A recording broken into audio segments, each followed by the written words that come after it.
Programa Interação com Alessandro Maraca. Sobre a questão da Codep, esse é um grande problema que a gente vai abordar agora. Vamos fazer uma retomada da Codep, né? A Codep surgiu lá no governo do Nogueira Pai, né? Lá na década de 60. E o objetivo da Codep foi justamente fomentar o desenvolvimento econômico de Ribeirão Preto, né? Servir de fomento para o crescimento da economia de Ribeirão. Ao longo do tempo, ela passou por uma série de desvirtuações aí.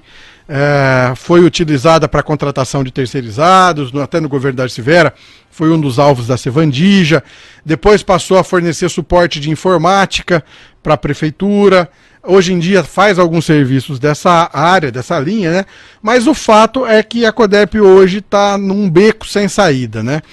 A matéria do portal vai mostrar, para você que estiver interessado em ler, que nos últimos 10 anos, a gente está falando aí de 10 anos, né? Desde 2009, contando 2009 e 2019, né? Ela apresentou balanço negativo, ou seja, ficou devendo na praça em 9 deles. E no ano que ela teve um balanço positivo, foi justamente um dos anos aí da Sevandija, né, que existiu o esquema de corrupção. Há uma chance imensa aí desse número ter sido maquiado, mas mesmo assim o lucro dela foi de apenas pouco mais de R$1 milhão. No total, a dívida da Codep hoje bate os R$133 milhões de reais. Não é mil não, 133 milhões. Isso significa que esse dinheiro, a Prefeitura de Ribeirão Preto é a sócia majoritária, tem quase 100% das ações, né, da Codep. Algumas outras pessoas têm ali um pouquinho, mas a imensa maioria é da Prefeitura de Ribeirão Preto, exatamente por isso que ela está assim, né, administrada pela Prefeitura. E o fato concreto é que a Codep tem um patrimônio avaliado em pouco mais de 8.700.000. O que quer dizer isso? Quer dizer que se a Codep fecha as portas hoje, nesse segundo, ela tem um passivo, ou seja, uma dívida superior a 127 milhões de reais. E quem tem que honrar essa dívida é a Prefeitura de Ribeirão Preto, que é a principal acionista. Se a gente lembrar, no ano passado, a Codep foi alvo de uma série de medidas, entre elas a demissão de um monte de funcionário. A gente noticiou aqui no Grupo Tati também essa questão, plano de demissão voluntária, estão revendo o contrato, mas o fato concreto é que com tudo isso que foi feito, ela ainda deu um prejuízo no ano de 2019 de 8.200.000 reais. Na matéria do portal a gente faz um balanço ano a ano, né? Os últimos 6 anos foram de grande prejuízo. Em 2017, por exemplo, foi um recorde aí. Ela deu mais de 27 milhões de prejuízo e a prefeitura está tendo que pagar essa conta. A grande pergunta que a gente faz: a Codep serve para alguma coisa hoje? Existe algum sentido, Ribeirão Preto, ter uma companhia de desenvolvimento econômico que dá prejuízo? Mais ainda, Codep serve para alguma coisa na medida de que ela não está conseguindo prestar serviços na área de informática, né? O Bruno falou que nem a prefeitura serve para nada. Estou tendendo a concordar com ele sobre isso, viu? Mas o fato concreto é que essa situação existe, a Codep está aí, está no prejuízo e pode gerar aí um gasto milionário para a Prefeitura de Ribeirão Preto por conta dessa dívida. O Zé Moreira está na linha já, Ju? Vou falar com ele, já introduzirei o nosso convidado, Zé Rita Moreira, professor, economista. Professor, é um prazer te receber aqui. O senhor já deu opinião no portal, mas eu queria que a gente debatesse um pouco desse tema aqui no ar. Na sua visão, a Codep é viável? Ela faz sentido? Boa tarde, professor, um prazer te receber. Boa tarde, Eduardo. Prazer estar falando com você, com os seus ouvintes aí. Obrigado pela oportunidade. Eu vou tentar esclarecer a população aí, na medida do possível, sobre esse assunto Codep, tá? Já tentando responder a sua pergunta, Eduardo, da maneira como ela está hoje, indiscutivelmente ela é inviável, até porque ela não está fazendo o seu papel principal, pelo qual foi criado, e sofreu vários desmandos aí ao longo do tempo, sendo até uma caixinha lá onde se jogava a ineficiências, desperdícios, etc., para poder ser reconhecida por lá, né? Mas não adianta a gente ficar chorando sobre o leite derramado. Acho que temos que olhar para frente. Tá? Existe condição de sobrevida para a CODEP? Eu acho que sim. Eu acho que se for feito um plano de saneamento da empresa, um plano em que se identifique exatamente qual é a contribuição que se espera, possa se medir o quanto ela está evoluindo nessa agregação de valor, quantos negócios estão vindo para Ribeirão a partir dela, na área de tecnologia, o quanto ela está evoluída, que tipo de serviço ela pode prestar, quem precisaria desse serviço. Enfim, é um trabalho intenso que tem que ser feito de reestruturação da empresa, ao mesmo tempo em que tem que se olhar para dentro, infelizmente tem que cortar gastos, todo tipo de gasto possível. Então, trabalhar com a essencialidade, por exemplo, os funcionários, aqueles realmente essenciais que estão em linha com esse novo pensamento aí, que seria de desenvolvimento efetivo, de atingir o seu equilíbrio desejado, porque do contrário, fica uma situação assim que a gente percebe que o problema vai se arrastando e nada é feito. E como nada é feito, consequentemente os prejuízos só se acumulam e ela vai ficando cada vez mais insolúvel, entendeu, Eduardo? Esse talvez seja o maior problema, né? A falta de investimento. Eu conversei hoje com o presidente da Câmara, o Lincoln Fernandes, sobre esse assunto da CODEP, e ele me relatou o que aconteceu numa licitação, numa tentativa de licitação que eles estavam armando para justamente fornecer o serviço de suporte às sessões da Câmara que iam ser através de videoconferência, né? Eles precisavam fazer uma contratação, pediram um orçamento para a CODEP, para formar preço e tudo mais. No fim das contas, ele me relatou o seguinte: olha, a gente conseguiu fazer a gente recebeu esse serviço de graça de um determinado fornecedor que deu a solução para a gente sem cobrar nada, a gente implementou, mas aí quando a gente foi tentar fazer pela CODEP, eles nem conseguiriam fazer para a gente no prazo que a gente precisava, e nem conseguiriam fazer isso num preço que a gente pudesse pagar. Então a CODEP hoje vive uma situação dessa, né? Que eu me questiono muito qual que é a utilidade da CODEP hoje, né? No que ela está ajudando o desenvolvimento de Ribeirão Preto. É uma questão que muitas vezes não se consegue, eu não tenho essa resposta nem da prefeitura, né?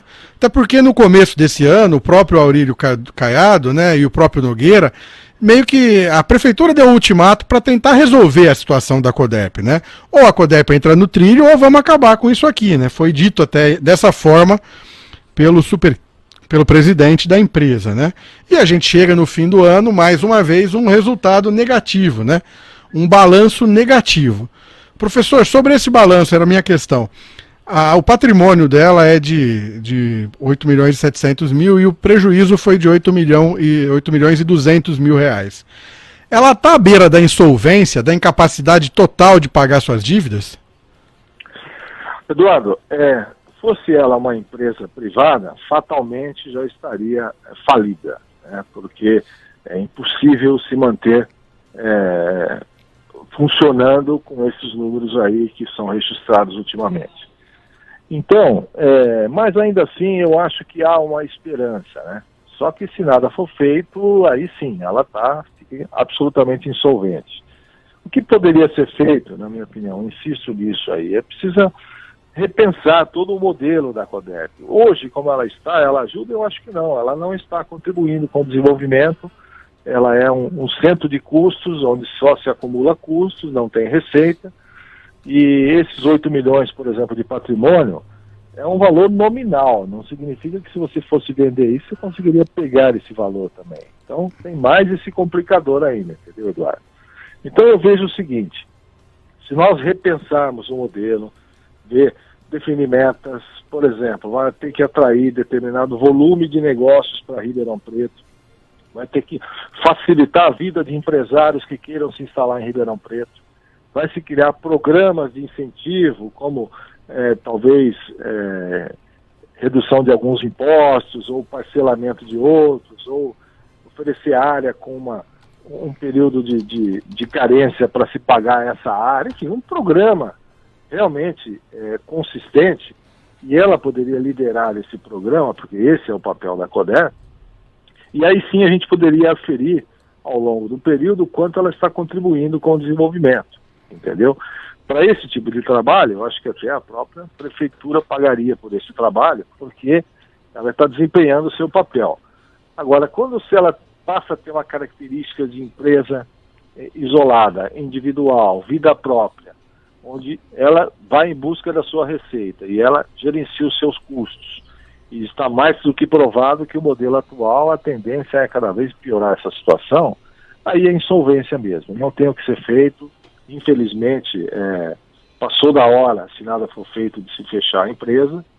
Então, é isso. Agora, aí entra o aspecto político também, que é importante, que eu ainda acho que a essência do negócio como o CODERP seria importante ter em Ribeirão Preto, desde que funcione, desde que execute o seu papel adequadamente e traga novas empresas, novos negócios, novos empregos para Ribeirão Preto, tá? As startups, por exemplo, que estão muito em moda, por exemplo, poderia ter um núcleo de atratividade para desenvolvimento dessas empresas aqui na região de Ribeirão Preto ou na própria cidade. Enfim, muita coisa pode ser feita. O que precisa é de ter uma vontade política de que isso aconteça, tá? Desafios claros, metas estabelecidas, acompanhar resultado. E se for feito um plano, como eu imagino que possa ser feito, talvez em 5 anos ela reverta esse papel e ela passa a ser lucrativa. Tá? 5 anos, não menos que isso. Porque fora isso, não existe segredo, não tem nenhuma fonte milagrosa que vai começar a gerar receita para a CODERP para que ela saia dessa situação. A tendência é só piorar daqui para frente se nada for feito. Professor, muito obrigado pela sua análise, pela sua participação no programa de hoje. Vamos esperar aí que as autoridades, né, a prefeitura, que é quem manda na CODERP, realmente comece esse plano, né? Muito se fala, a necessidade é evidente, a CODERP precisa sair do vermelho e precisa atuar na economia de Ribeirão, mas para isso ela precisa de gestão e não é a gestão de um governo só, né? Como você mesmo disse, são 5 anos, no mínimo, aí para ela começar a entrar nos trilhos, né? Isso significa que, ainda que seja que o processo seja iniciado efetivamente agora, o próximo prefeito certamente vai ter que colaborar com isso e os demais também, para que ela não seja usada de novo como cabide de emprego, né? Aliás, uma última pergunta para me despedir do senhor, professor. Você acha que o uso político da CODERP foi o que levou ela para o buraco? Infelizmente, eu sou obrigado a concordar com você, viu, Eduardo? Porque a essência, de novo, era uma coisa nobre, uma coisa fantástica, era um diferencial que nós tínhamos aqui, principalmente agora como região metropolitana. Ela poderia ter um papel ainda mais intenso de propor, de trazer oportunidades para a região como um todo. Os municípios poderiam remunerar por isso também.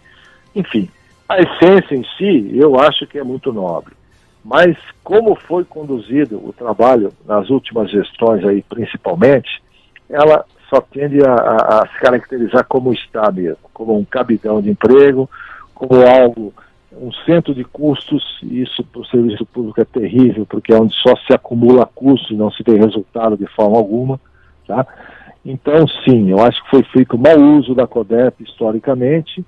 E a partir daí, o que acontece? No serviço público tem muito disso. Se cria uma cultura de que aquilo realmente não existe para dar lucro. Ela existe como um centro de custo, existe como alguma coisa para se resolver problemas de emprego A ou B. Essa cultura, quando ela é disseminada, né, ou inserida no negócio, acabou. Aí passaram a ser as verdades que ela seria conduzida a partir disso. Então, sim, eu acho que foi feito mau uso político da CODERP e ela perdeu sua essência e, como está, como eu disse, é insolvente. Precisamos reverter rapidamente ou fechar a empresa e deixar que a prefeitura assuma esse prejuízo aí de 120 milhões aproximadamente.